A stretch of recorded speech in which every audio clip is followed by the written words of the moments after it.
Steve Cooper is the new Leicester City manager. It's been announced this morning. Remember, all of that managerial merry-go-round, horrible 2 weeks of speculation just at the end of the previous Premier League season. That resulted in the Brighton job coming up and the Chelsea job coming up, and Leicester's now previous manager, Enzo Maresca, who took them up from the Championship, 97 points as title winners, jumped to take the Chelsea job, meaning Leicester go into a Premier League season immediately after promotion without a manager. Now they have one, and it is former Swansea and Forest boss Steve Cooper. Right up to the last minute.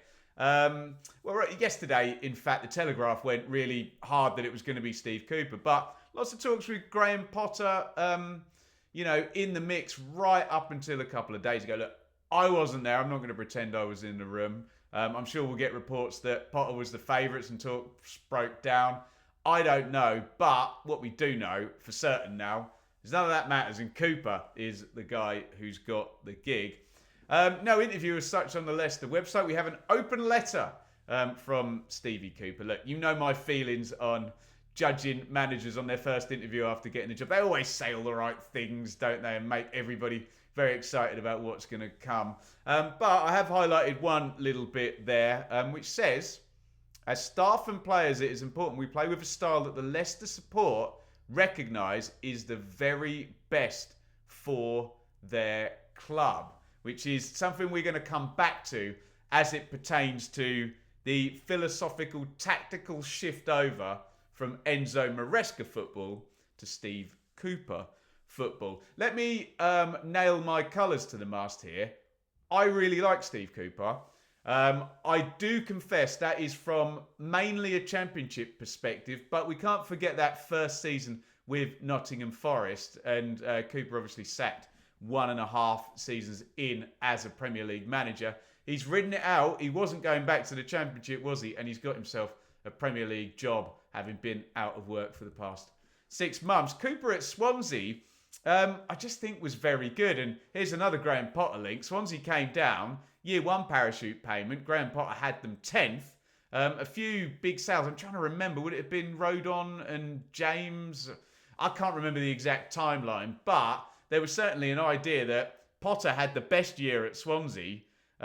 Cooper went in, and although maybe the squad got worse and the money went down from the parachute payments, they went right up in the table, 6th place, playoffs, lost to Brentford. The following season, 4th place, 80 points, playoffs again, lost in the final to Brentford. Wrong place, wrong time, where Brentford were kind of operating like an extra parachute team in the Championship, weren't they? Because their trading was so damn good. They were battling against the big boys at the top. And Cooper couldn't get through the playoffs and couldn't get past Brentford until the following season when he won the playoffs with Nottingham Forest. No Brentford around. And I've got to say, incredible managerial performance, this one. 80 points again, but that doesn't factor in the fact that Forest were bottom at the start of the league season, and in comes Cooper. Can't remember exactly. It was like 7 games, and they just hammered it throughout the rest of the season. Yes, the door opened up that particular season, didn't it? And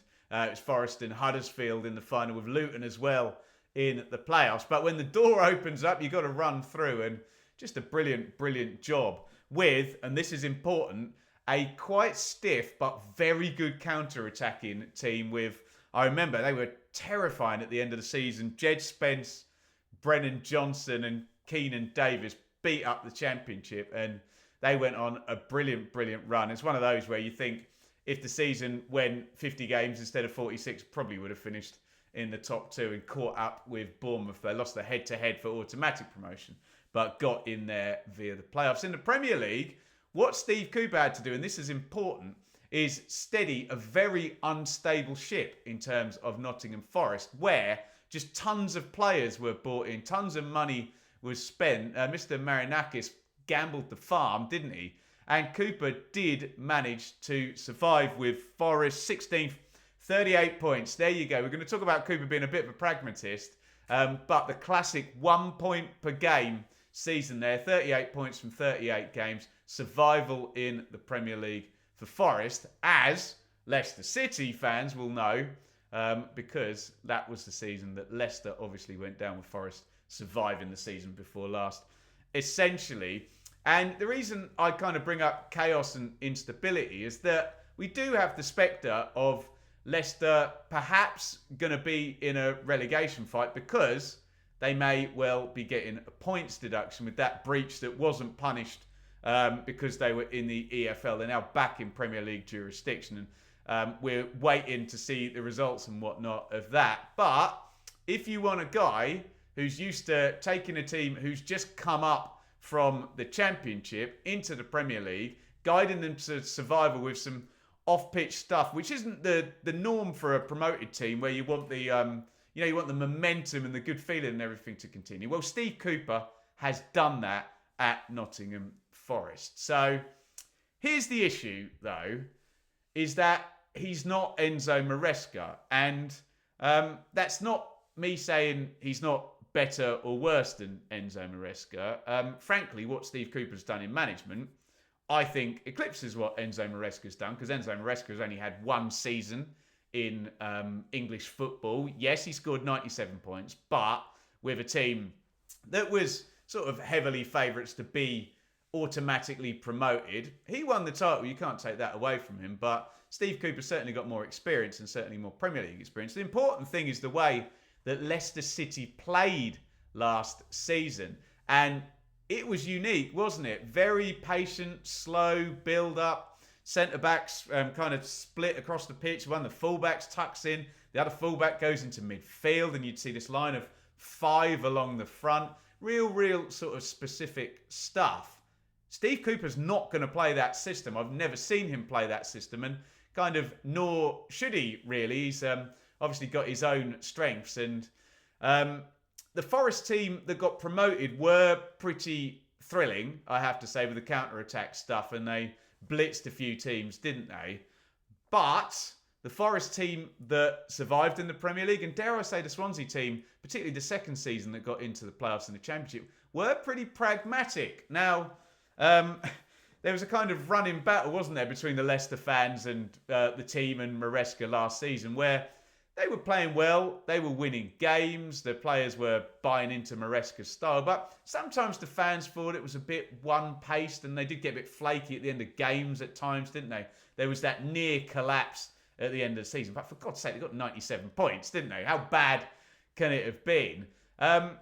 So I think my point is, under Steve Cooper, are Leicester going to be as possession heavy and philosophically driven in terms of keeping the ball and controlling games like that? I don't think so. No, that's not how Forest survived. And that probably is why Cooper said that quote that I highlighted in terms of you've got to play the best system of football.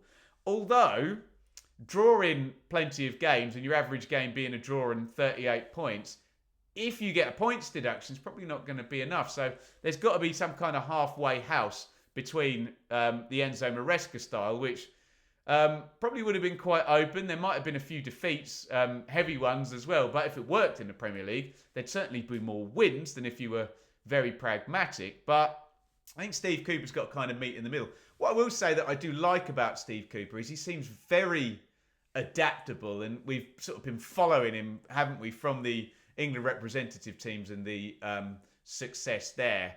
And he does seem to learn as he goes and adapt to situations. Because remember, Forest were well bottom. And Leicester fans, I was at the game, will remember a 4-0 at King Power, where pretty much after that game, Cooper flipped the style, went pragmatic, properly pragmatic, and that is probably what maintained survival for Forest. So look, get your views in the comments. I know we're going to get a few bits and bobs about, oh, it's Leicester Forest. That's not for me to say. I don't care. I don't have a horse in the fight. If you've got an issue with a manager who's managed a club and then goes to manage another club and you don't like that club, then fine, whatever. That's not something I'm going to bring into the discussion here, but feel free to in the comments. And again, don't get vexatious about me talking about points deductions. We don't know. There's a likelihood there will be one. Who knows? We'll see when it comes. But talk to me about Steve Cooper and how you feel he's going to get on replacing Enzo Maresca at Leicester City. Will they survive?